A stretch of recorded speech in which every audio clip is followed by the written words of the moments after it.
Book chapters होते हैं ना, अलग अलग चैप्टर्स में बांटा हुआ होता है पूरी की पूरी बुक को, बिल्कुल वैसे ही हमारे संविधान को अभी, ठीक है, पहले 22 पार्ट थे, 22 भाग थे, आज के समय में कितने भाग है? 25 है। तो ओरिजिनल कॉन्स्टिट्यूशन में कितने भाग हुआ करते थे? ये क्वेश्चन एक और बन गया आपका। लीजिए, एक क्वेश्चन बन गया आपका कि कितने भाग थे ओरिजिनल संविधान में और प्रेजेंट में कितने पार्ट्स है, कितने चैप्टर्स है, ऐसा समझ लीजिए आप लोग। ओके, तो ऐसे अलग अलग चैप्टर्स है। तो सिटीजनशिप जो है, नागरिकता, ये भाग नंबर 2 में दिया गया है, जो ऑप्शन नंबर डी में आपको यहां पर में दिया गया, भाग नंबर 2 में। पहला वाला जो भाग है वो डील करता है भारत का नाम और उसकी टेरिटरी, मतलब उसका एरिया जो है उससे डील करता है पूरा का पूरा। भाग नंबर 2 डील करता है भारत के नागरिकता से रिलेटेड, कि कौन भारत का नागरिक होगा कौन नहीं होगा। भाग नंबर 3 जो है ये फंडामेंटल राइट्स, मूलभूत अधिकार से डील करता है। भाग नंबर 4 डीपीएसपी से डील करता है। भाग नंबर 4A जो बाद में जोड़ा गया वो मौलिक कर्तव्य से डील करता है, फंडामेंटल ड्यूटीज। भाग नंबर 5 केंद्र सरकार से डील करता है। भाग नंबर 6 राज्य की जो पूरी सरकार है और उसका जो ढांचा है उससे डील करता है। तो इस तरीके से अलग अलग जो है फ्रेंड्स हमारे संविधान के अंदर में पार्ट्स है, ठीक है। तो टोटल 25 पार्ट्स है, ये याद रखना है। ये इंपॉर्टेंट क्वेश्चन है, नागरिकता मतलब सेकंड नंबर का पार्ट, याद रहेगा आपको, लिख दो सभी लोग, ठीक है। अगर लिख सकते हो तो ये पहले 4 भी लिख दो जो मैंने अभी आपको बताया।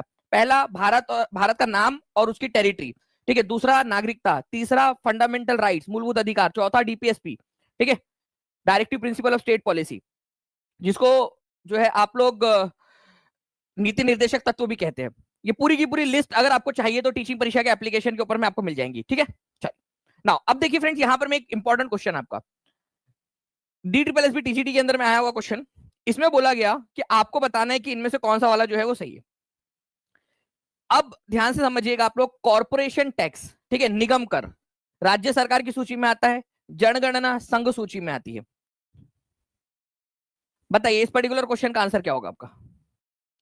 अब ये चीज क्या है ये भी समझा देता हूं मैं आप लोगों को डिटेल में, ताकि आप लोग इसको समझ सके।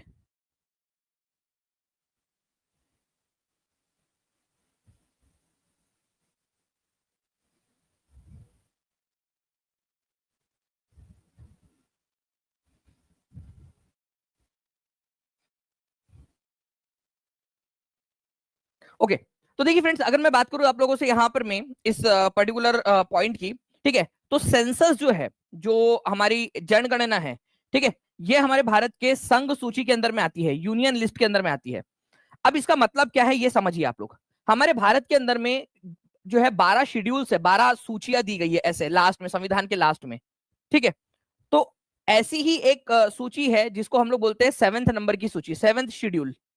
7वें नंबर की अनुसूची के अंदर में ऐसा बोला गया है कि हमारे भारत के जितने भी काम है भारत के अंदर में, ठीक है, उनको 3 सूचियों में बांटा जाएगा। एक होंगी संघ की, मतलब केंद्र सरकार की सूची, ठीक है, केंद्र सरकार के काम 1 2 3 4 इस तरीके से पूरे 100 काम है, ठीक है। राज्य सरकार के काम, ठीक है, 61 काम है राज्य सरकार के, स्टेट गवर्नमेंट के। और एक है कॉन्करेंट लिस्ट, कॉन्करेंट